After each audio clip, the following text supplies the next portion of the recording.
story name: The Cursed Mirror.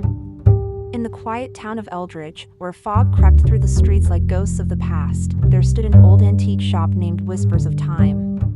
It was the kind of place people passed by without a second glance. But one rainy evening, a curious girl named Eliza stepped inside, looking for something unusual to decorate her new apartment. The air inside the shop smelled of dust and memories. Wooden floorboards creaked under her boots. A frail old man behind the counter looked up, his eyes milky with age. He smiled weakly. "Looking for something special?" he asked.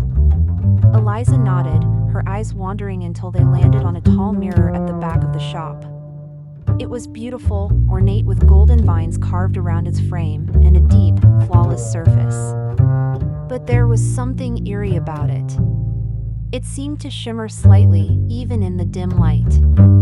"How much for the mirror?" she asked.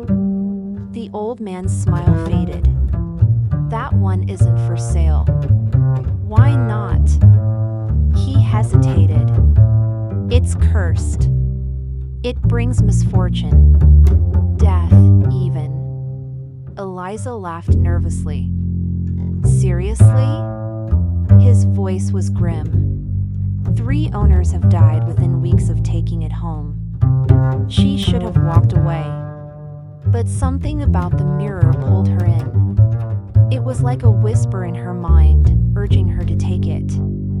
She insisted.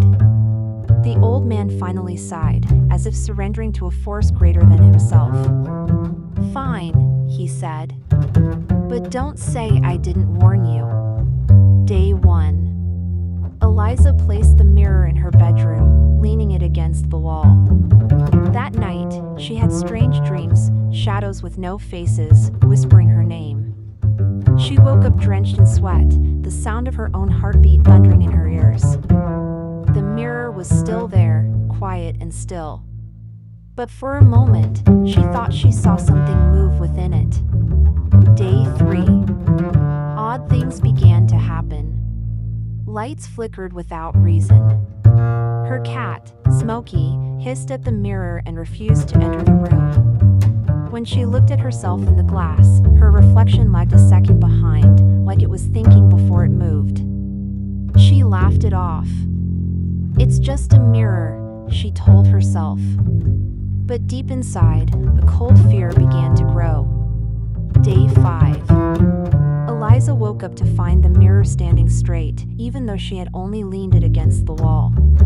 She didn't remember moving it. She blamed herself for forgetting.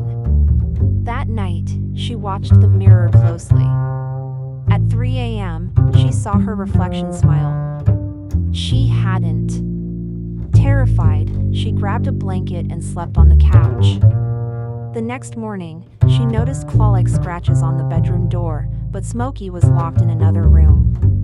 Day 7. Her friends began to notice changes. Eliza looked pale and tired. She jumped at shadows. Her best friend, Maya, begged her to get rid of the mirror. "You're scaring me," she said. "This isn't you." But Eliza couldn't let it go. The mirror had become part of her. She felt drawn to it, like a moth to flame. That night, she found a note under her pillow. The handwriting wasn't hers. "Break the glass and set them free." She froze. Who was them? She ran to the mirror. Her reflection stood still, even as she moved. Then, it raised a hand and pressed its fingers against the glass. Eliza screamed. Day 9. She tried to leave the apartment, but the door wouldn't open. Her phone had no signal. The windows were sealed shut, though she hadn't touched them. She was trapped. Every hour, the mirror changed. Sometimes it showed her standing in fire. Other times, it showed her crying blood. Once, it showed her own corpse, eyes wide with terror. Smokey disappeared. Day 10. Desperate, Eliza searched online for the mirror's history. She found an article from 1922 about a woman named Annalise who had been accused of witchcraft and executed. The mirror had belonged to her. Rumor said she trapped souls inside it, people she hated, people who wronged her. Each new owner became a vessel for her revenge. The last line chilled Eliza's blood. The mirror does not reflect you. It shows who you will become. Day 11. She tried to break the mirror. She hit it with a hammer. Nothing happened. She stabbed it with a knife. The blade shattered. Then she tried fire. The flames flickered, then turned blue.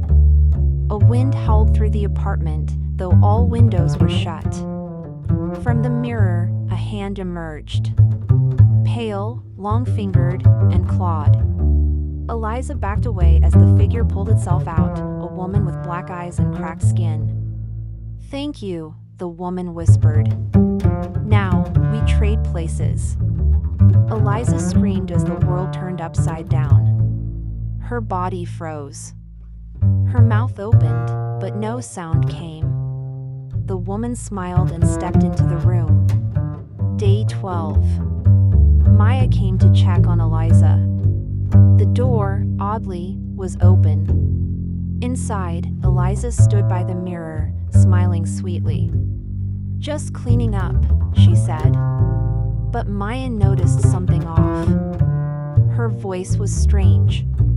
Her eyes, black as coal, were not the eyes of her friend. On the mirror, a new reflection stared back. It was Eliza, trapped behind the glass, banging silently, eyes wide with fear. Epilogue. The mirror returned to Whispers of Time, placed quietly in the back of the store. The old man, sighing, locked it up once more. But it waits. Watching. Whispering. And someone will always be curious enough to take it home.